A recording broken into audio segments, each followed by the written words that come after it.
नमस्कार, मी विजय कुंभार. गेले अनेक दिवस आपण मुंढवा सर्वे नंबर 88 याच्या संदर्भात अनेक गोष्टी ऐकतोय. ही जागा कशी सरकारची असताना सुद्धा बळकावण्याचा प्रयत्न झाला आणि जे काही पोलीस कंप्लेंट वगैरे झाली त्याच्यावरून काहीतरी मोठं निष्पन्न होईल असं वाटलं होतं. परंतु एकूणच प्रशासनाची आणि पोलिसांची भूमिका ही दिसली. विशेषतः याच्यामध्ये जे नाव येत होतं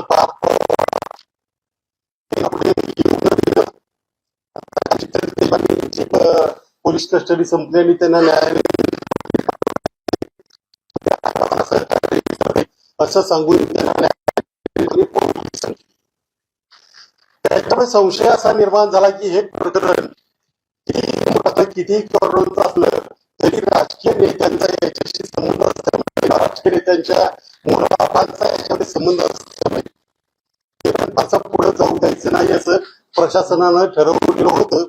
परंतु जे काही पुरावे पुढे पुढे येत आहेत, म्हणजे सुरुवातीला असं म्हणत होते की पार्थ पवारांचं नाव आलं पाहिजे, मीडियामध्ये ते 99% भागीदार आहेत, 1% ते दिग्विजय पाटील आहेत, तरी त्यांच्या नावासंदर्भात काही झालं नाही.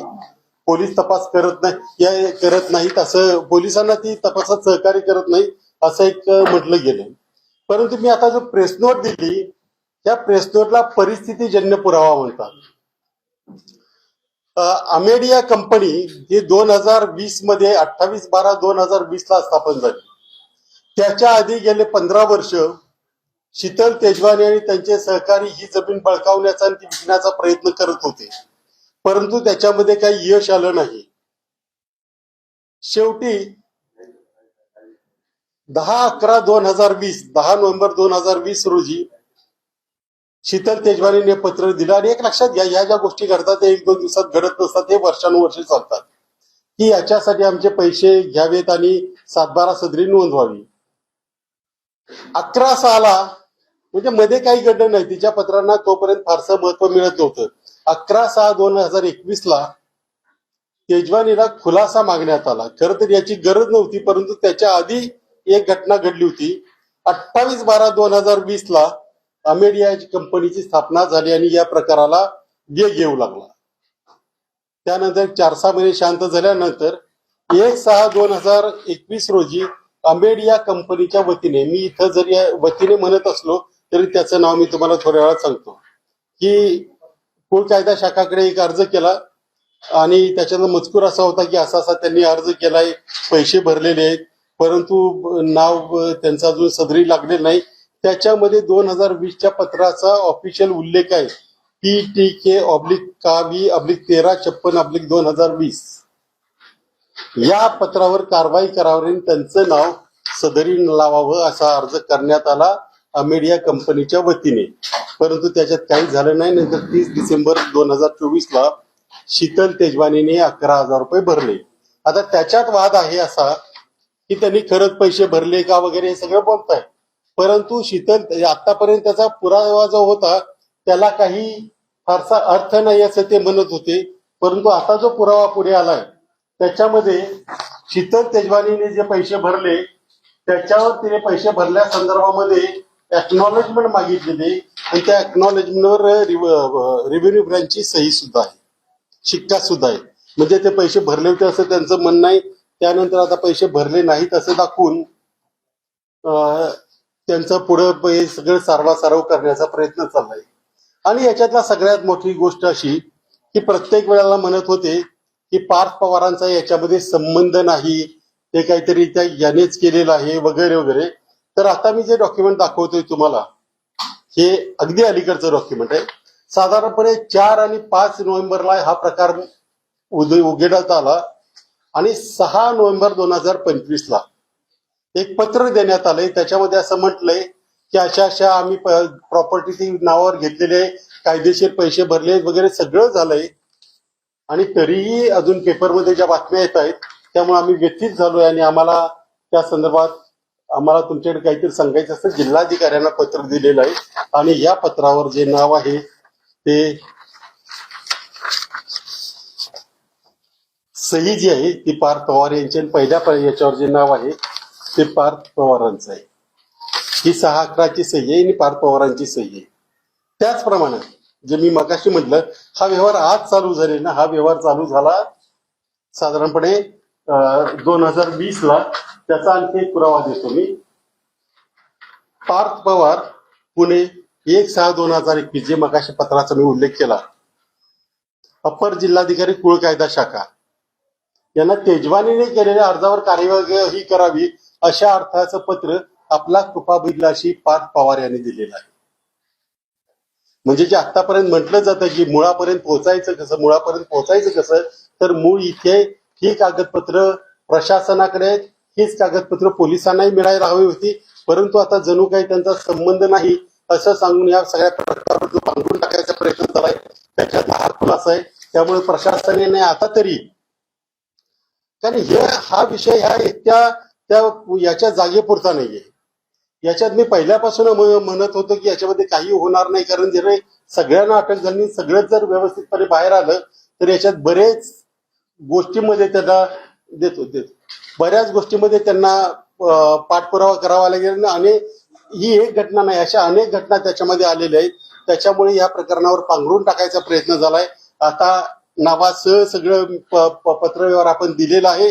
आता तरी प्रशासनाने याच्यामध्ये अमुक नाही तमुक नाही, आरोपी सहकार्य करत नाही ते पोलिसांकडून सांगण्यात येणारं सगळ्यात तकलादूक कारण नाही असं मला वाटतं. एरवी जर आरोपीने काही सांगितलं नाही तर काय करायचं हे पोलिसांना चांगलं माहिती असतं, परंतु इथे मात्र थोडीशी टाळाटाळ केली जाते आणि सगळ्यांना सवलत दिली जाते आणि मूळ आरोपीपर्यंत पोहोचायला उशीर केला जातो असं माझं स्पष्ट मत आहे.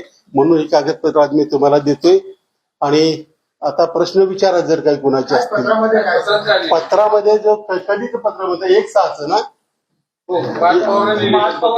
पार्थ पवार आणि जिल्हाधिकाऱ्यांना, म्हणजे पहिलं 21ला जे पत्र दिलंय त्याच्यामध्ये त्यांनी असं म्हटलंय, PTK कावी 1356, म्हणजे शेवटचे 2-3 पॅराग्राफ वाचून देतो.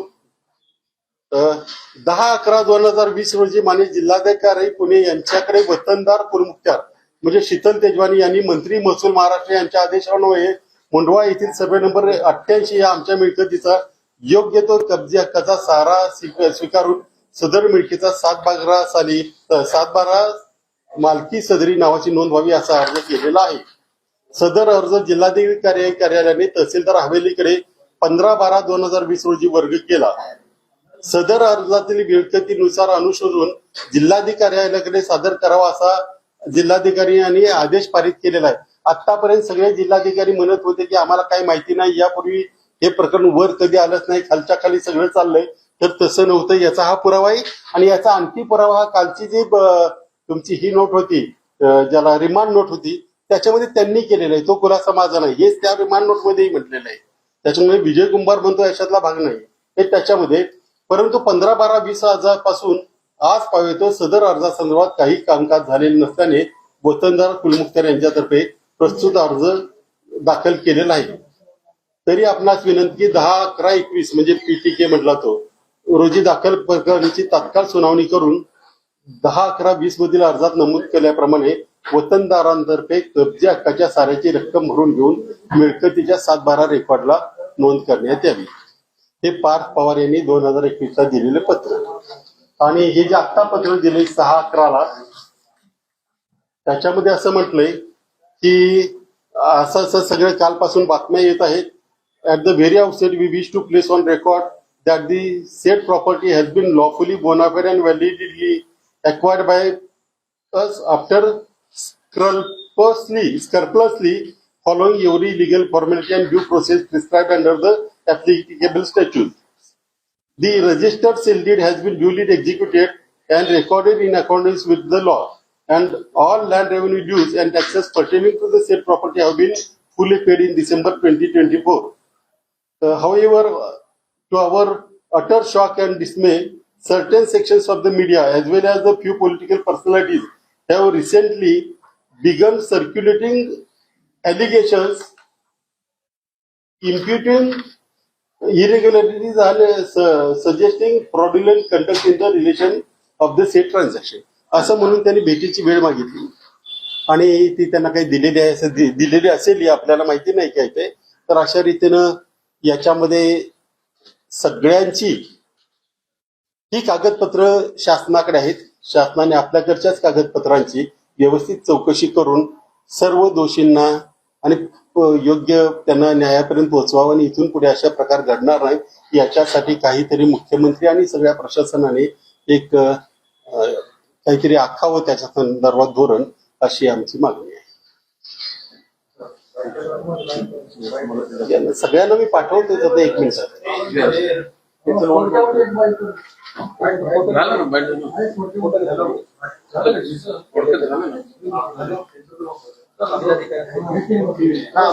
थोडक्यात पार्थ पवारचं काय तुमचे आरोप आहेत, तुमचे पत्र सादर केले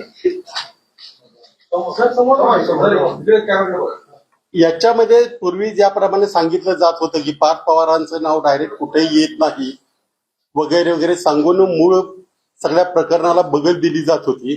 तर आता ही जी काही 2 पत्र आपण सादर केलेली आहेत ही पत्र शासनाच्या दरबारी आहेत. त्याच्यातला जर ज्याला परिस्थितीजन्य पुरावा जर बघितला तर त्याच्यातले कंटेंट सगळे जुळतायत आणि शिवाय त्यांनी दिलेलं पत्र मी आता सगळ्यांसमोर ठेवलेलं आहे. याच्यातून पार्थ पवार हे या संपूर्ण प्रकारामध्ये ऍक्टिव्हली भाग घेतला होता हे याच्यातून सिद्ध होतं. त्याच्यामुळे पोलिसांनी आता तरी सर्व आरोपींची सखोल चौकशी केली पाहिजे अशी माझी मागणी आहे. काय घेतला होता आणि 1 जून 2021 एक जे पार्थ पवारांनी पत्र दिलंय की आपली कंपनी स्थापन झाल्या की शीतल तेजवानींनी जे काय आधी पत्रव्यवहार चालू होता त्यांचा, त्या पत्रव्यवहाराला सपोर्ट करावा आणि त्यानुसार ती जागा शीतल तेजवानी म्हणजे त्या वतनदारांचे कुलमुख्तार या नात्याने त्यांच्या नावावर करावी अशा अर्थाचं पत्र त्यांनी दिलं होतं. तसंच आता ही कंट्रोवर्सी साधारणपणे नोव्हेंबरच्या पहिल्या आठवड्यात चालू झाली. त्यानंतर त्यांनी पत्र दिलंय जिल्हाधिकाऱ्यांना की आम्ही सगळ्या कायदेशीर प्रक्रिया पार पाडून ही जागा खरेदी केलेली आहे. त्यामुळे जे काही बातम्या येत आहेत त्यामुळे आम्ही व्यथित झालोय. त्यामुळे आमची बाजू मांडण्यासाठी आम्हाला संधी देण्यात यावी असं त्यांनी पत्र दिलं. याच्यावर स्पष्ट दिसतं की पार्थ पवार हे सगळ्या डीलमध्ये हे ऍक्टिव्हली पार्टिसिपेट होते. किंबहुना त्यांनी पत्र सुद्धा दिलेले आहे. त्यामुळे आता पोलिसांना आणि प्रशासनाला विनंती आहे की याच्यामध्ये विलंब करण्यापेक्षा ही कागदपत्र तुमच्याकडचीच आहेत, तुमच्या समोरच आहेत, परिस्थितीजन्य पुरावा सुद्धा तुमच्या समोरच आहे. अशा स्थितीमध्ये अमुक जण नाही अमुक जण त्याच्यामध्ये काही दोषी आढळून येत नाही असं म्हणण्यापेक्षा सर्व दोषींची कसून चौकशी करावी आणि पुन्हा असे प्रकार घडू नये यासाठी धोरण आखावं अशी आमची मागणी आहे. स्टॅम्प ड्युटी संदर्भात एक अधिवेशन घेतल्यावर पार्थ पवारांना क्लीन चिट देण्यासाठी नाही पार्थ पवारांना क्लीन चिट देण्यासाठी असं त्याला आता मी म्हणणार नाही. कारण काही असलं तरी कायदा हा कायदा असतो. कायदा कधीही रिट्रोस्पेक्टिव्ह इफेक्ट लागू होत नाही आणि आता तो लागू झालाय आणि तो साधारणपणे पुढच्या अधिवेशनात वगैरे मंजूर होईल. परंतु मूळ मुद्दा असा याच्यामधला की ज्या पद्धतीची अमेंडमेंट आणलेली आहे ती मात्र इथून पुढे जे काय असे घोटाळे घडतील त्याच्यामध्ये पांघरून टाकायला उपयोगी पडतील अशा अर्थाची ती अमेंडमेंट आहे. त्या अमेंडमेंटची काही गरज नव्हती परंतु ती आणली. याचा अर्थ आतापर्यंत ज्या गुन्ह्यावर आरोप झाले तसे आरोप परत होऊ नयेत किंवा त्याच्यातून पळवाट काढता यावी यासाठी ही अमेंडमेंट केली असं शंका घ्यायला जागा आहे.